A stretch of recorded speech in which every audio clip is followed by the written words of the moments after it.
Hi everyone. We're going to make a start in just 1 second. Do bear with me.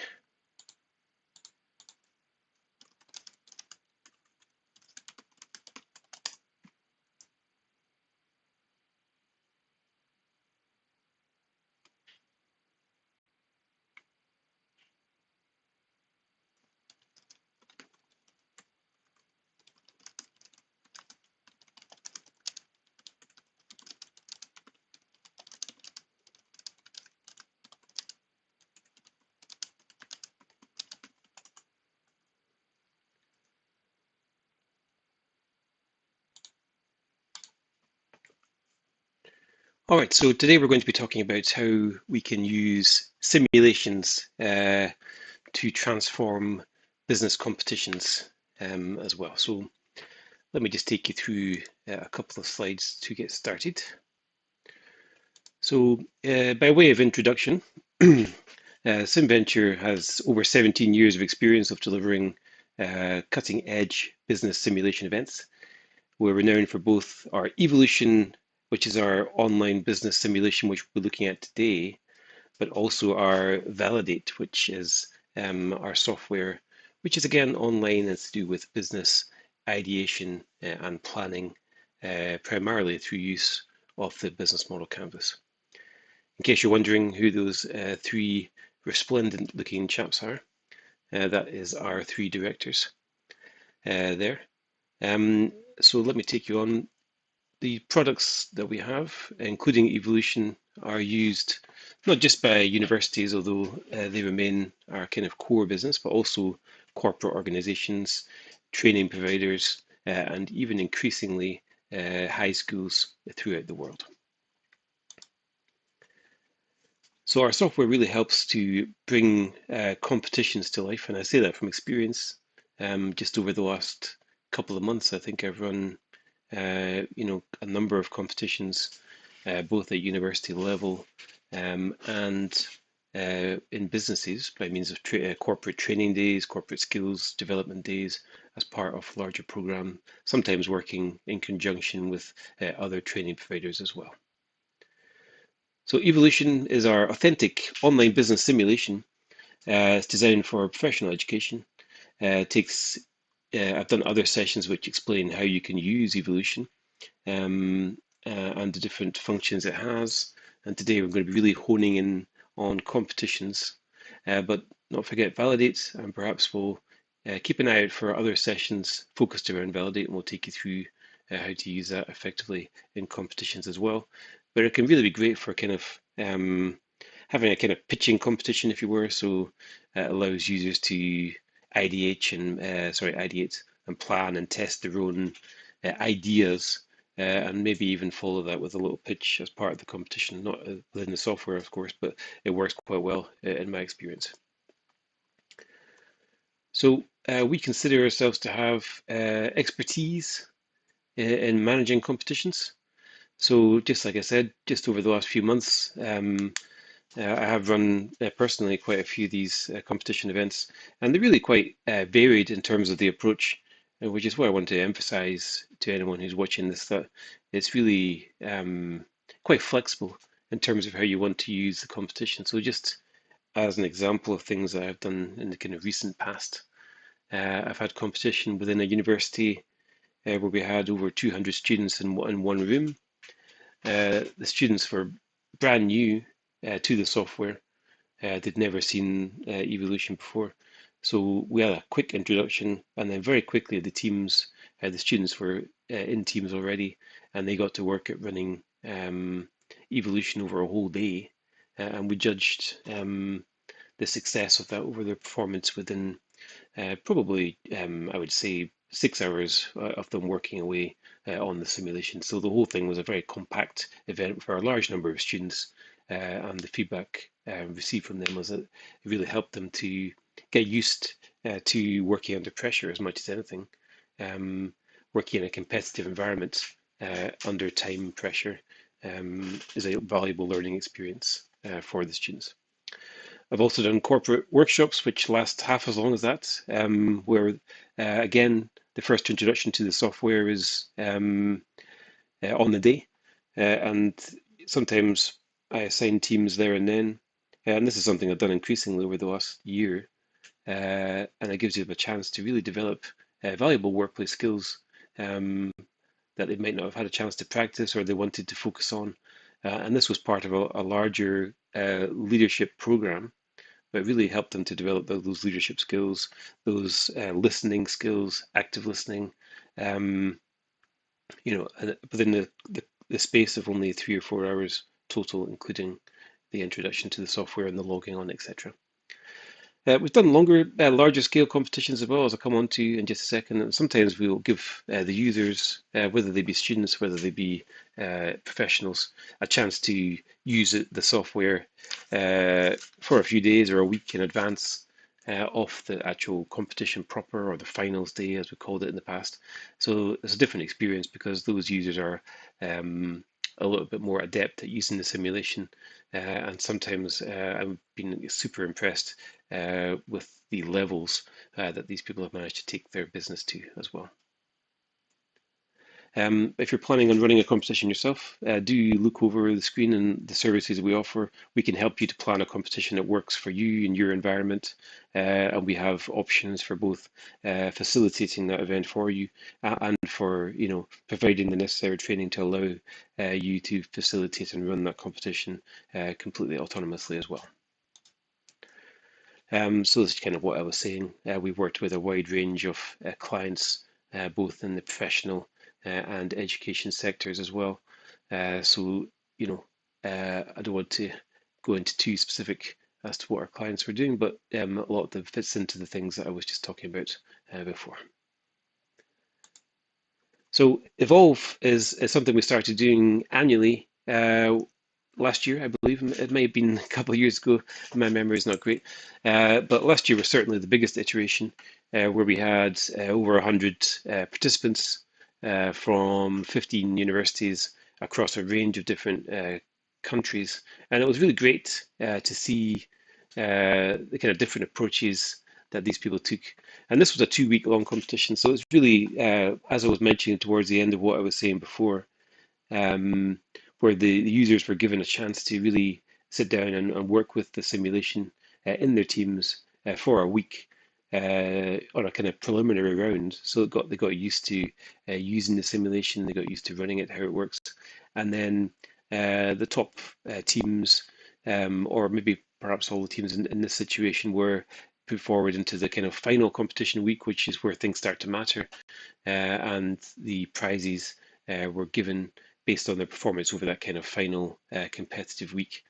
As you'll see when we get into the simulation, there's competition-friendly features such as leaderboards, etc., which allow the teams to really dig into how their business is performing at any given point within the competition as well, which can be a great motivator. But seeing some of these comments here, it's great to see students from the UK. We've got students from Spain and Ireland and Colombia there. We also had students from the Middle East, if I remember correctly. We had students from other parts of Europe as well. So, it's great to see. And you can see the average rating there was very high indeed for various metrics, including how much they enjoyed it, how much they thought they learnt from the simulation and from running that competition as well. A couple of mentions of awards that we've won over the last couple of years. So we won the 2024 Made in the UK Sold to the World Awards under the Education and EdTech category for that as well, which we're very proud of.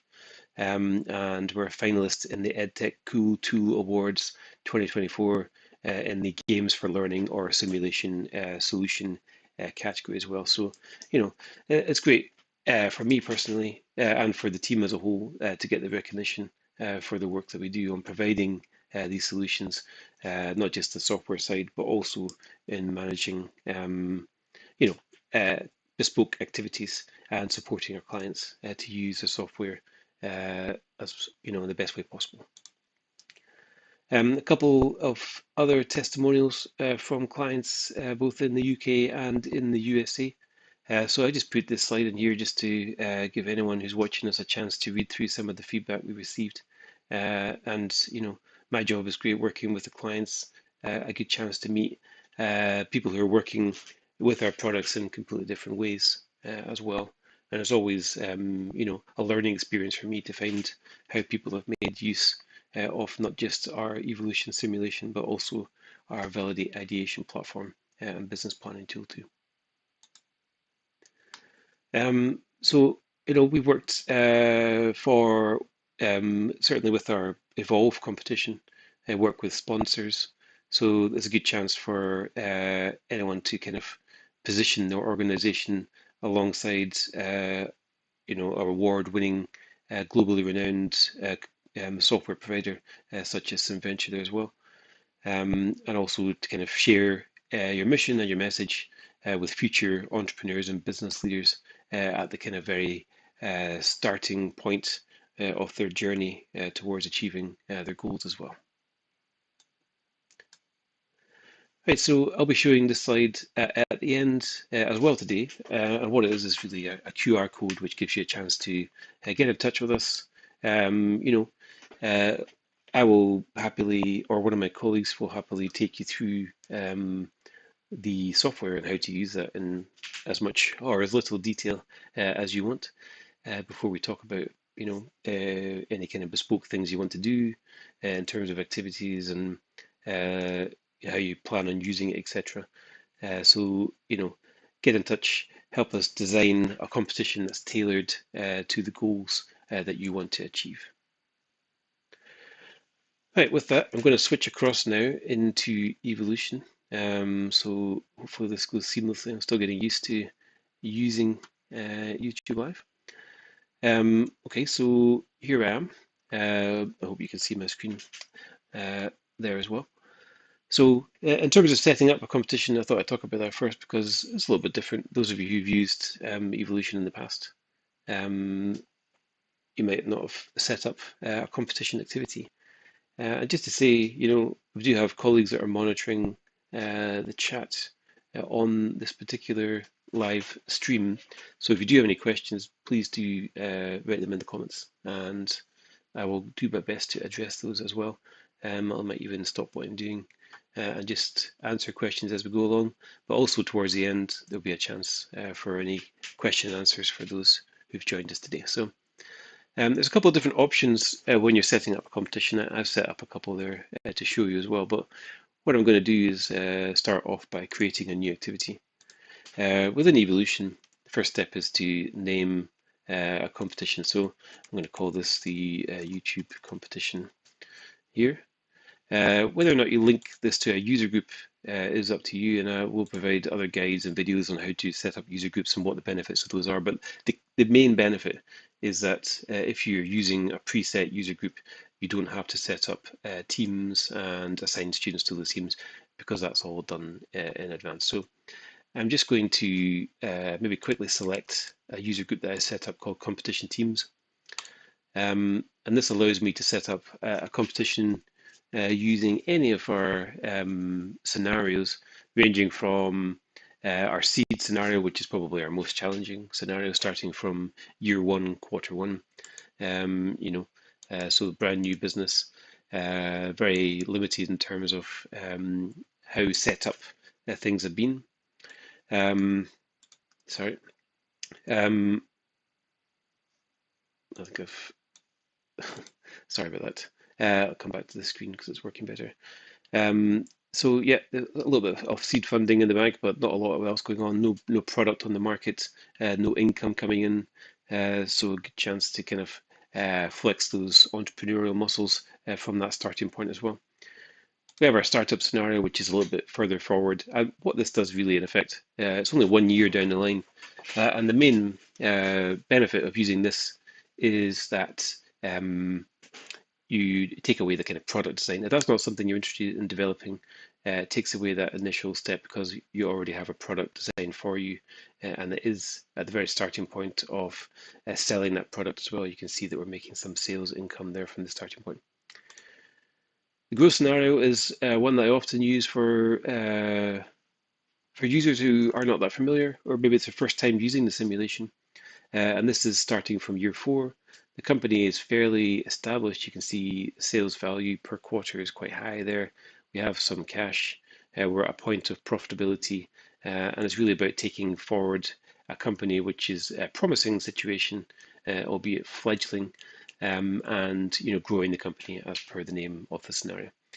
And then finally, we have our established scenario, which is the company is really in quite a good position. So it's really trying to max out the potential of the company, starting from year 6 as well. You'll see that Business Essentials is there, and I've kind of glossing over that, but that's not really for use within a competitive environment in this way.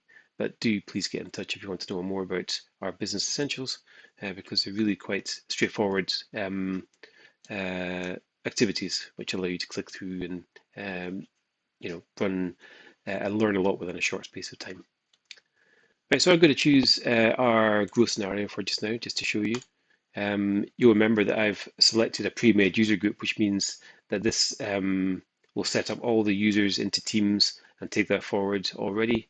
So in terms of settings for a competition, this is what I wanted to talk about, because although you might have settings that you're used to when using Evolution, my default is to just allow them to rewind periods. I will limit that often to, say 3 or 5, because otherwise teams can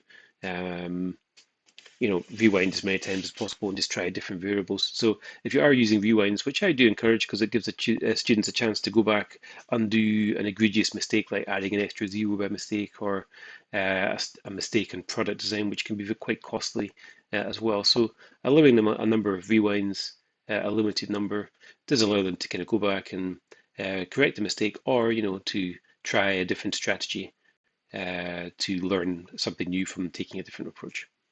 But when running a competition, you want to think about how long the competition is going on for. If you're running a competition over the space of a week, you might think about allowing a greater number of rewinds. But if you're talking about over the course of a day, rewinding and trying different strategies is all well and good. And there might be time to do that maybe once or twice, but any more than that, then it's going to result in running out of time, especially within a kind of 3 hour window, or even a 5 or 6 hour window if you're running a slightly longer event in the day as well. So think about that when it comes to rewinds. I would not encourage use of full rewinds, maybe one at a push, but this takes the students right back to the very start of the scenario, which sometimes is needed. But the danger there is they click on that button, they do kind of lose all their progress, whereas rewind periods takes you back to just before you pressed on the run quarter button within the simulation, which allows you to try a different approach without losing any of the work you'd already done. So you can make minor changes, you can fix a mistake without having to go back and do everything again. That's not to say that the full game rewind makes your game unrecoverable if you press that, because there is an undo option as well. But I just prefer to use rewind periods. And do remember, as I've mentioned in previous videos, that one rewind doesn't equal 1 quarter. You could rewind any number of periods, and that counts as using a rewind once. So it's about how many times you rewind rather than how many quarters you're rewinding. Showing leaderboards. So this is easy to toggle on and off. And it's quite good that it's toggleable, because I always set it as visible by enabling that button there, which allows teams or students or individuals, if they're working individually, to see how they're doing against a range of different criteria, ranging from the value of their company to the value of their sales on a quarterly basis, to even things like non-financial metrics, which we'll take a look at efficiency and sustainability in there as well. So in a competition, you can have a range of different winners because there's different criteria there, or you might have set a kind of mixture of, you have to have a combination of having the highest company value, but with a certain efficiency rating or a certain sustainability rating to be the winner, which I've done before. And I'm sure that some students watching this will remember times I've done that too. So I'm just going to move this up a little bit, just in case I'm cut off at the bottom there. Yeah, what was the thing? Yeah, so I like to show the leaderboards at the start of a competition, but as we get towards the end, maybe in the last hour or the last half an hour, or when you notice all teams are only a quarter or two away from completing the length that you've decided. Sometimes I turn it off to maintain the kind of tension, the suspense, if you will, about who's going to win the competition finally as well. So it's up to you how you want to do that, but I think that's a good approach. In terms of limiting how far you want to go forwards, this is quite common in all setups. Maybe you don't want teams or students to go right to the very end of year 10, which is the maximum time they can go forward. Certainly, if you're running a 3-hour event and you're starting from, say, the seed scenario, year one, quarter one, it's not going to be feasible really to get through 10 years of the simulation within a day or half a day. And even from this growth starting point, if we're running a 1-day competition, I would say 6 to 8 quarters. So either getting them to run from the start of year 4 right through to the middle of year 5 or the end of year 5 is quite a realistic thing to do within the course of a day or half a day. Disabling company liquidation, I think, is probably quite a good idea within the confines of a competition. Whether you're in one room or whether the participants are geographically spread out, which it can be because evolution is completely online browser based, so they can work together despite not being in the same locality, etc. But disabling liquidation, if you were to enable that by unticking that box, potential for the company to get closed down by the bank for repeatedly exceeding their overdraft or being too heavily in debt that they can't get out of. So as a result of that, if they'd also run out of rewind, they could be in a situation where they can't proceed, they can't rewind, and they can't proceed because their company has been liquidated. So I always encourage you to select that option as well. Whether or not you want to allow tutor notes is entirely up to you. It doesn't really impact it by this being within a competition. So I'll click on next. Is where you get the final chance to look at how things are going. So I've got my competition here. It's a growth scenario, teams, and you can see all the different parameters there in terms of number of rewinds allowed, etc. And then just click on Make Activity Live, and there we go. So this is one I set up before, albeit from a different starting point. This is the startup scenario, but I'm just going to take you in to see how this works. So from a student's point of view, I'll just quickly nip into the first company here, which is called Green Spokes by default, just to show you what the students will be seeing. So when they start off on the competition, I would typically start by offering an introduction. And it's possible for us to create kind of bespoke introduction videos if you want us to do that to introduce the simulation effectively. But even if not, then there's a full suite of briefing notes in here which contain videos for them to watch. This is before they've even looked at or after they've looked at the kind of getting started videos when they first log in. This is scenario specific, so you've got this video which explains exactly where you are within the starting point of the scenario.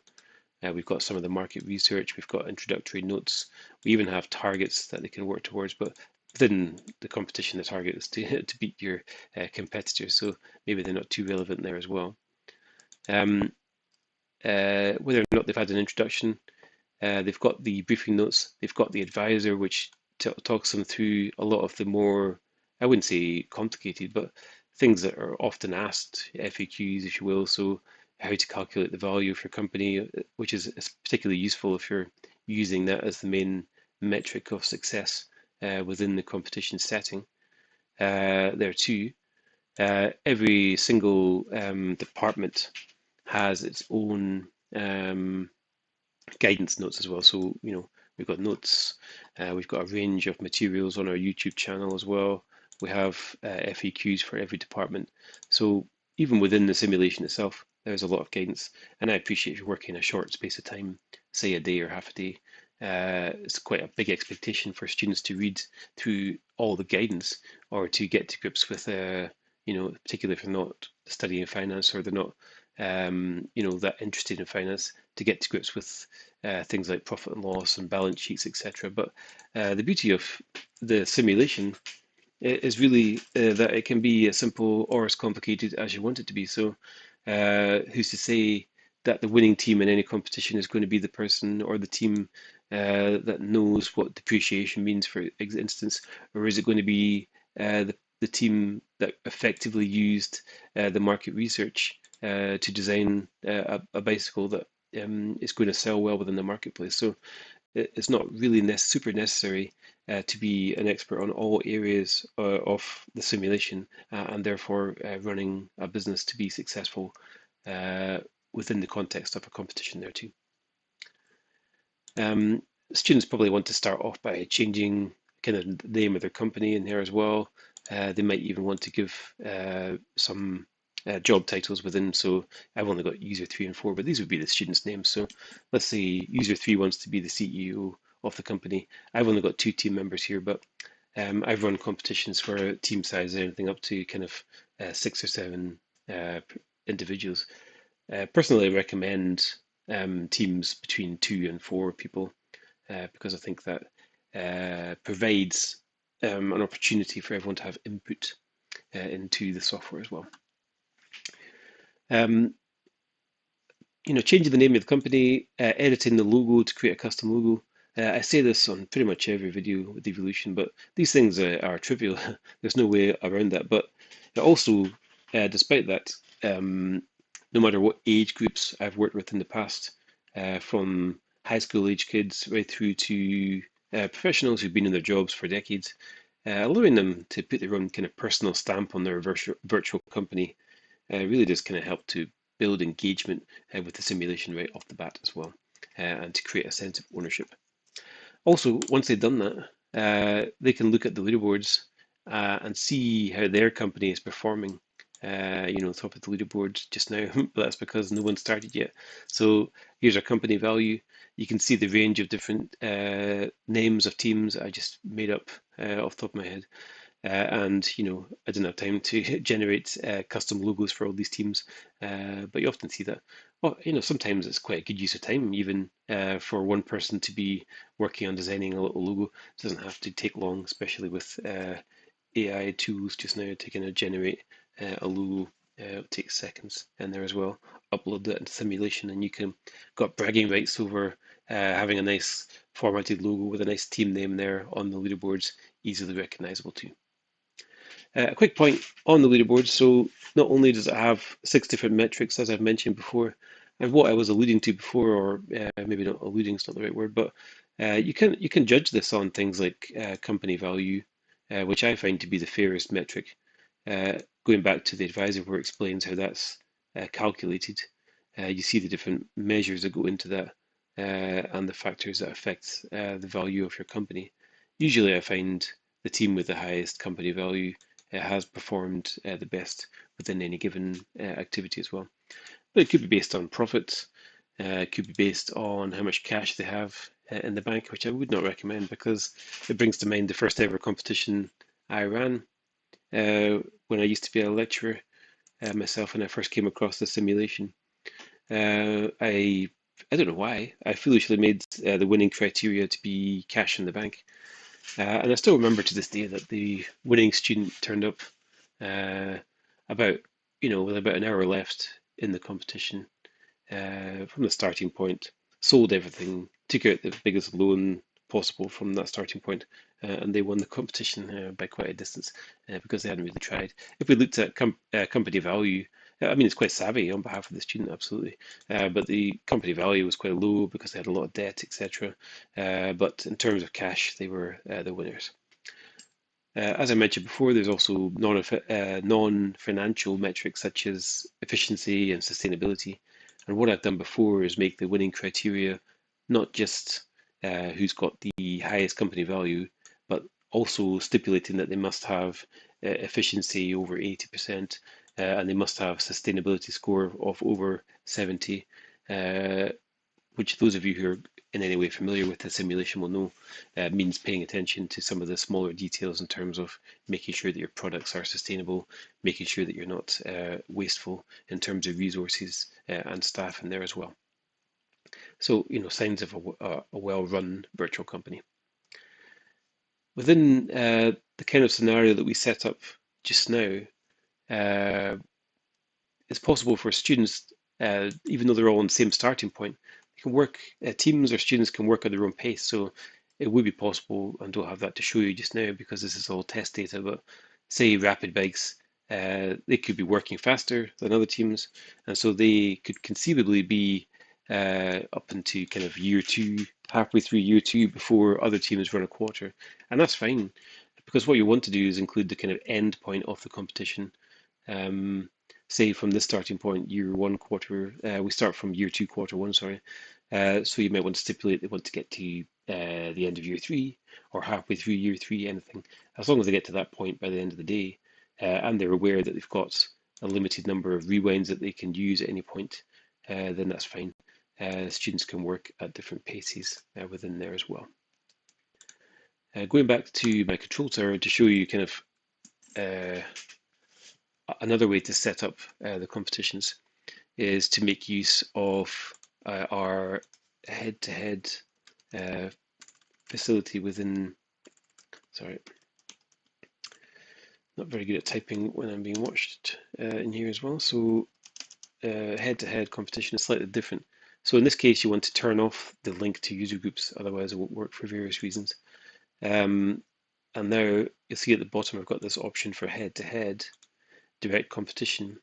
So within here, if I select this option, it does explain some of the differences. So in here, rather than compete against system-generated companies. So when we looked before at our previous competitions activity, all of those students are working at their own pace, like I said.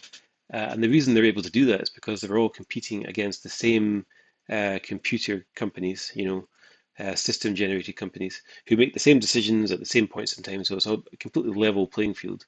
So in effect, they're competing parallel. They're not in the same world, as it were. They're in exact copies of the same world, so they can make decisions and run forward at their own time.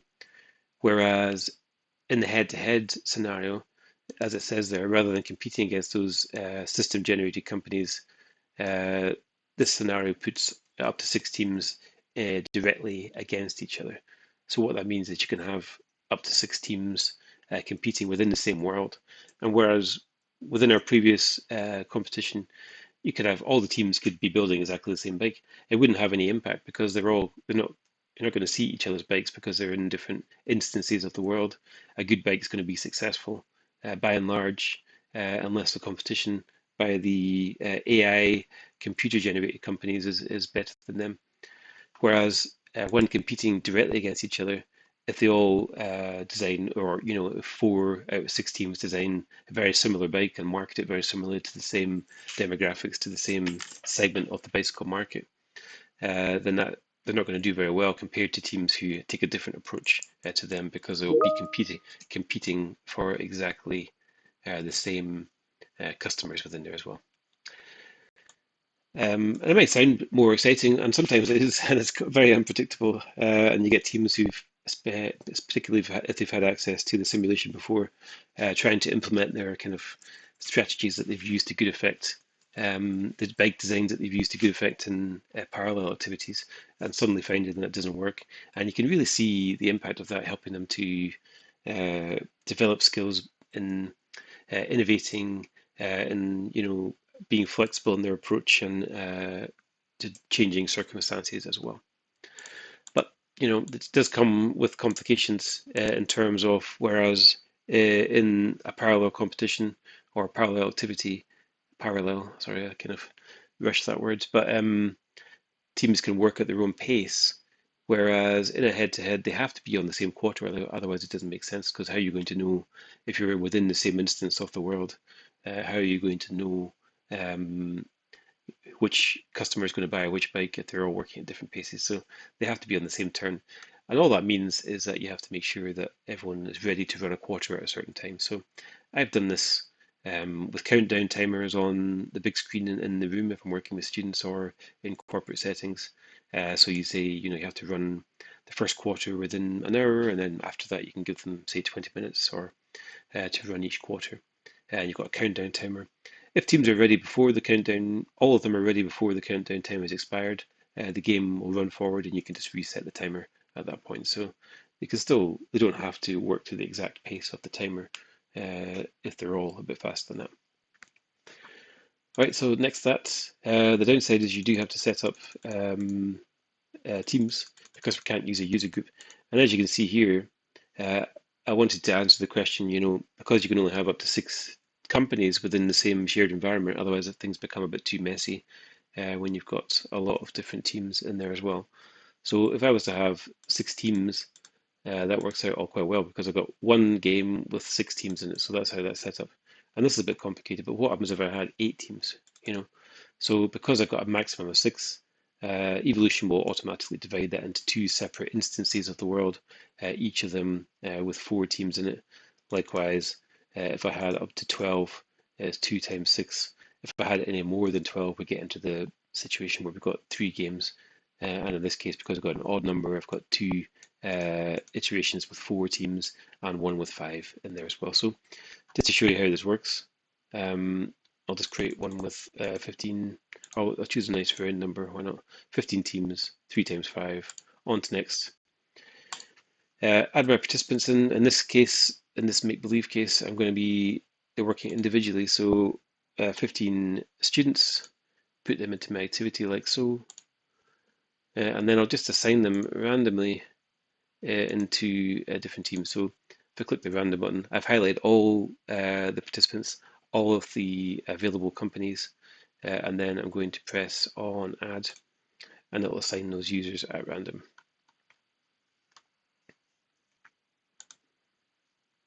Okay, we can choose the settings now for the leaderboards. 1 second.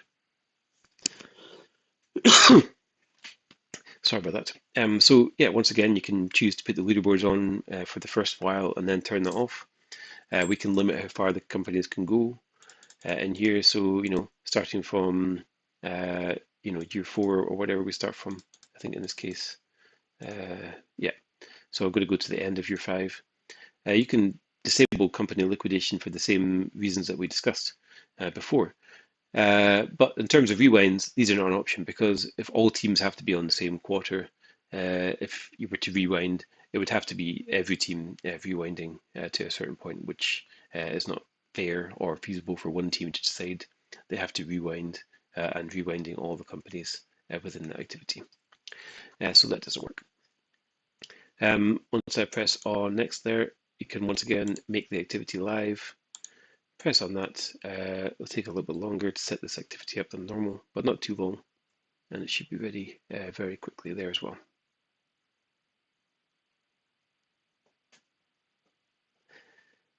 Obviously, I jinxed it by saying that.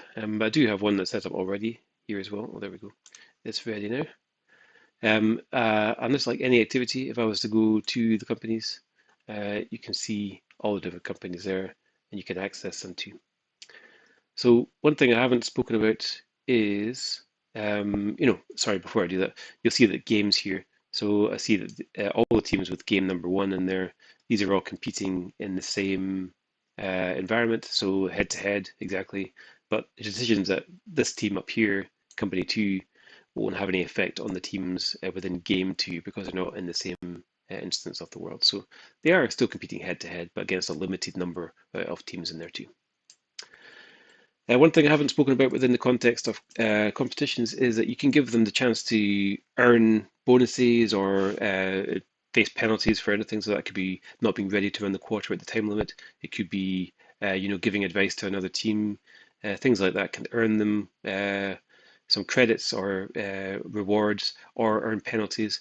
And if you want to do that for one specific company, it's very simple within Evolution. So just highlight the company, come down here to modify, and from here you've got the chance to add cash or remove cash to them.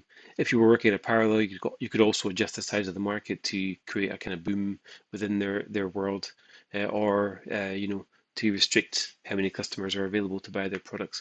But say this team had done something that merited a reward, you could choose at what point in time you want to award that, and what the size of the reward you want to give. It could be variable based on a variety of different things in there as well. Likewise, if you want to be mean and take some cash away, you can choose when to do that, and you can choose the amount to deduct. And that could be, like I said, penalties for being late, penalties for having to ask a question or something like that. Not that I want to penalize people for asking questions, but sometimes within a competition, it does work depending on how much exposure the users have had to the simulation already. All right, so it looks like we're already coming up to the end of our time today. I don't think there's been any questions in the chat. Let me just double check that just now. Okay, so a couple of common questions in the absence of many questions within the chat. So sometimes I'm asked if individuals can compete in evolution using different languages. So let me just take you into the student's view. So because we hold worldwide competitions, it's quite normal for us to have teams in the UK facing off against teams in South America or in Asia, for instance. So we do have evolution translated into several languages. So, for example, if one team was in the Middle East and speaking Arabic, they could change their language to Arabic in there as well. They could even change their currency because it only changes the values. I'll just close down the auto-translate thing. And you'll see that now the game is completely in Arabic there. Often I get lost when I do this because I can't find the button to change it back, but I've gotten quite used to it now. So even though this team has changed the language into Arabic, the other teams could still be in English or in whatever language they choose. It wouldn't affect all the teams within the simulation. So it's very possible for teams to compete using different languages. Let me just attempt to change that back now. Also worth saying on languages is that we last year undertook a project to enable us to translate via streaming and using artificial intelligence into any language in real time. And that is a functionality that's coming very soon. It's been widely tested already, so it will soon be possible to stream evolution into any language that you want in real time there as well. Another common question is how many participants can take part in a competition using evolution. There's really no upper limit at present. I'm sure we've had competitions with hundreds, if not thousands, of users in the past, and it really hasn't caused any issues for us whatsoever. So I don't think there's going to be any issue with how many participants can take place in a competition.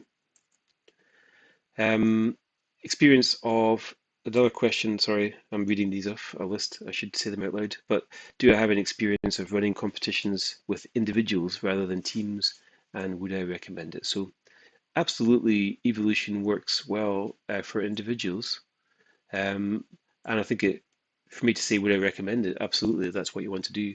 If that's the format of your course or your training program, then do that.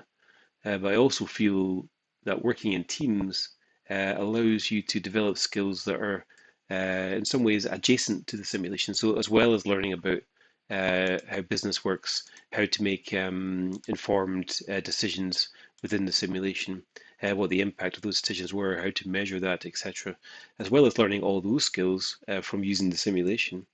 You're also, by working in teams, developing kind of soft skills, workplace skills that are extremely useful to develop, no matter if you're at university or if you've been in your jobs for some time. So, working as a team does allow you to develop extra skills that perhaps you don't develop when working as an individual within the simulation. Alrighty, so there are some common questions there. I'm just going to nip back to my slides because I did want to show this one more time.